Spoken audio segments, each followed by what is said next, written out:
membuka pintu itu dengan ektp yang sudah saya daftarkan.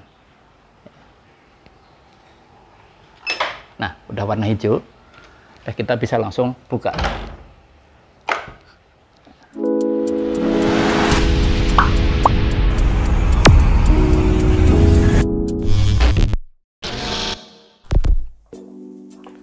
Assalamualaikum warahmatullahi wabarakatuh, teman-teman semua.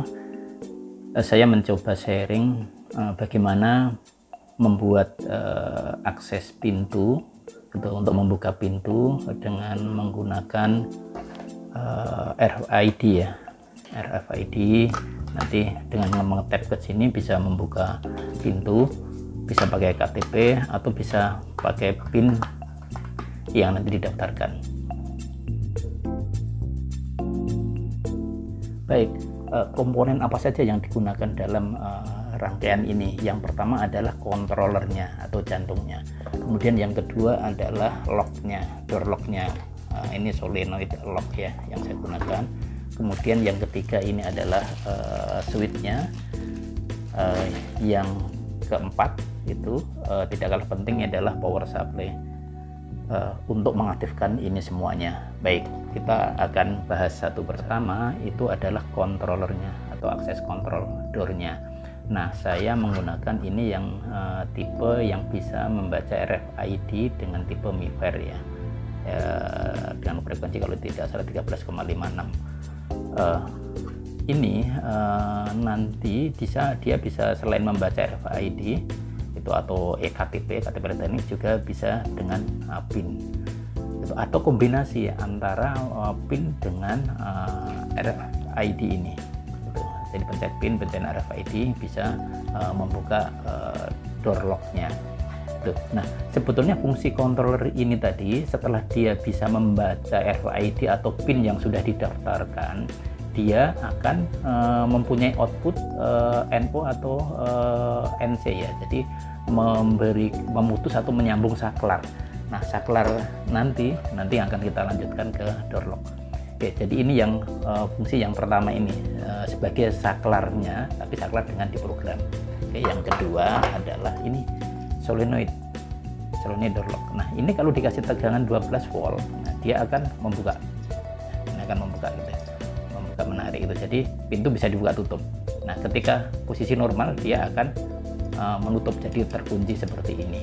Nah, ini yang akan saya coba gunakan. Ada beberapa tipe door lock ya. Ada yang blok magnet itu juga ada beberapa tipe yang lain lah, drop bolt kalau nggak salah lah gitu. Nah, kebetulan saya pakai yang simple seperti ini, dan ini bisa diparalel, satu pintu bisa satu atau dua. Oke, jadi ini sebagai saklar mengaktifkan ini sudah bisa membuka pintunya. Nah, kemudian yang ketiga, ini kan biasanya dipasang di depan pintu saat masuk. Kemudian dari dalam kalau mau keluar udah nggak perlu pakai kontrol lagi, tetapi pakai saklar secara langsung. Bisa saklar bel gitu ya, pokoknya dipencet nyambung seperti itu gitu. Bisa saklar seperti ini kebetulan saya pakai touchless ya, jadi tanpa menyentuh, kita dekatkan tangan kita itu sudah aktif ini saklarnya.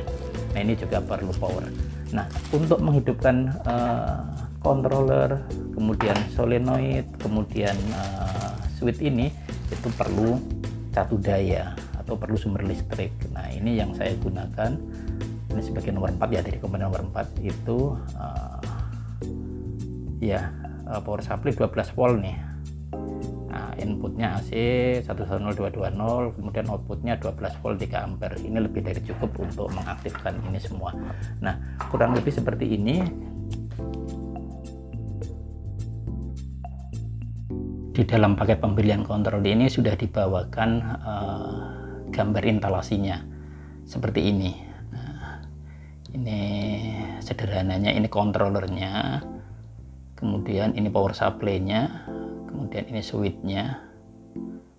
Oke, dan nanti outputnya ini untuk menggerakkan solenoid. Oke, atau kita praktikin aja ya biar gampang ya. Sebetulnya simple, tidak terlalu rumit. Di belakang ini ada dua soket yang udah saya pasang. Intinya adalah ini harus ada powernya kita ambil yang ini, yang merah sama hitam ini, merah sama hitam ini. Nah, ini di soket atas ini kan juga ada tulisannya itu 12 volt ground. Kemudian yang akan kita pakai lagi ini akan kuning ini. Nah, kuning ini nanti kita akan sambung ke exit, saklar exit. Oke, kemudian kita ini kesampingkan nih kabel warna yang ini, kita pakai lagi yang warna ini biru sama ungu ini. Biru sama ungu ini nanti yang akan kita sambung ke solenoid, karena ini sebagai outputnya, nyambung atau mutusnya. Oke, jadi di sini pusatnya kita sambung aja langsung ya. Oh ya, ini yang touchless switch tadi. Yang terpenting ini kita kasih power yang kabel merah sama hitam ini 12 volt. Kemudian kita ambil outputnya, di sini tulisannya kan COM sama NO, jadi warna kuning sama warna hijau. Itu kuning sama hijau ini nanti yang kita sambung.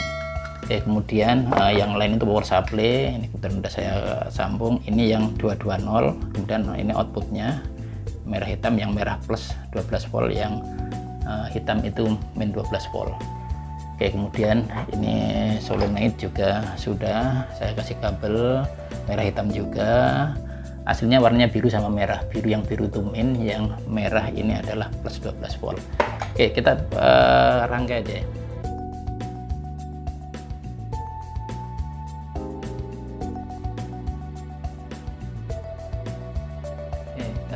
Ini sudah saya rangkai ya. Jadi ini cara penyambungannya dari 4 komponen utama ini. Oke, yang pertama power supply tadi sebagai sumber utama listriknya 12 volt, ada min sama plus. Ini mensuplai controller. Nah, dapat kabel merah dan hitam. Ini dulu dapat kabel merah dan hitam. Nah, ini merah dan hitam. Ini power supply-nya merah dan hitam. Juga ke switch ini. Switch ini sama, sambung langsung merah yang hitam. Ini saya sambung langsung ke sini. Oke, nah terus ini kontrol ini menggerakkan solenoid. Nah, solenoid ini berarti kan min dan plus.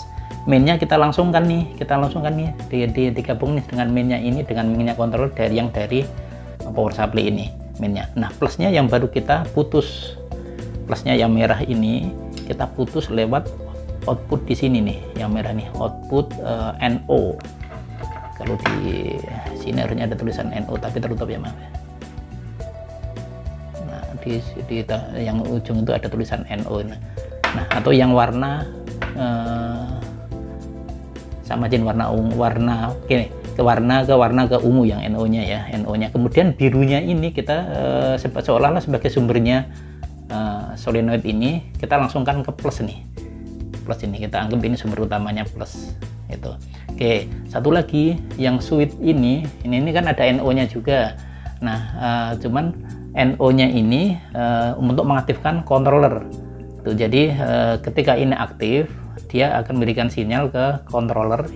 Controller yang dapat yang warna kuning ini juga kita sambung aja sederhananya. Ini yang kuning ini dapat kuning ke namanya push atau tekan untuk open, untuk membuka nih, kuning kabel yang satunya kan. Sementara yang kabel hijaunya itu kita dapatkan min, ini min. Sudah seperti itu, kita tinggal mempraktekannya. Nah, kita akan mencoba rangkaiannya ini apakah sudah berfungsi. Kita colokkan ke sumber listrik. Ya, pertama akan terjadi bunyi bip seperti ini. Oke, nah ini kita belum program, belum apa, tapi kalau kita pengen tahu bahwa ini sudah berfungsi ya, kita aktifkan dari switchnya. Ketika switch itu kita kasih tangan misalnya, nah solenoidnya sudah aktif, berarti ini berfungsi. Tinggal nanti bagaimana memprogram kontrolnya ini. Nah, seperti itu. Nah, kalau ini kan langsung ya gitu. Nah, sekarang tinggal kita cara memprogramnya. Di dalam paket pembelian sudah ada ini ya, petunjuk cara memprogramnya. Dan yang terpenting di sini ada password standar ya, atau program password Pro PW. yang dimana ini adalah 1 2 3 4 5 6 yang ini bisa kita ganti. Tinggal membaca-baca di sini, nanti kita bisa tahu dan kita bisa mempraktekkan. Oke, saya akan mencoba memprogram kartu RFID. Kalau dibaca di sini adalah pagar, program password, kemudian pagar, kemudian satu, kemudian tab kartunya, kemudian pagar. Oke, kita praktekkan. Nah, ini sudah kontrolnya, kita lihat. Pagar 1 2 3 4 5 6, pagar 1, kita tab itu, terus pagar, sudah. Kita akan praktekkan berfungsi atau enggak. Nah, langsung aktif kan? Langsung aktif. Kita coba lagi. Tuh, langsung aktif. Nah, ini cara program ini. Nah, begitu juga dengan KTP ya. Kita akan praktekkan. Ulangi saat pagar 1 2 3 4 5 6, pagar 1. Oke, kita praktekkan apakah KTP ini sudah terprogram. Nah, sudah terprogram. Kemudian untuk PIN, untuk kombinasi PIN dengan kartu, untuk mengganti password, untuk mereset, semuanya silakan dibaca di sini. Nah, ini cukup mudah dipelajari dan bisa dipraktekkan. Ini setelah terpasang ya. Oke, ini kontrolernya saya tempel di sini. Oke, itu pintu aslinya kita pasang di sini. Oke, kita lanjut dari sisi dalam. Oke, ini dari sisi dalam. Ini power supply-nya. Kebetulan tipe yang berbeda dengan yang tadi saya jelaskan. Ini power supply-nya. Kemudian ini, nah ini pakai manual, pakai tombol manual untuk exitnya. Oke, kemudian solenoidnya itu seperti ini, kebetulan saya pasang dua, saya pasang dua. Nah, ini jadi lebih aman ya, di atas dan di bawah kita pasang dua solenoid. Oke, kita praktek. Nah, kita akan mencoba membuka pintu itu dengan eKTP yang sudah saya daftarkan. Nah, udah warna hijau, kita bisa langsung buka seperti ini. Kemudian ini dari dalam terkunci ya posisinya ya, kita bisa menekan tombol door exit. Nah, udah bisa dibuka.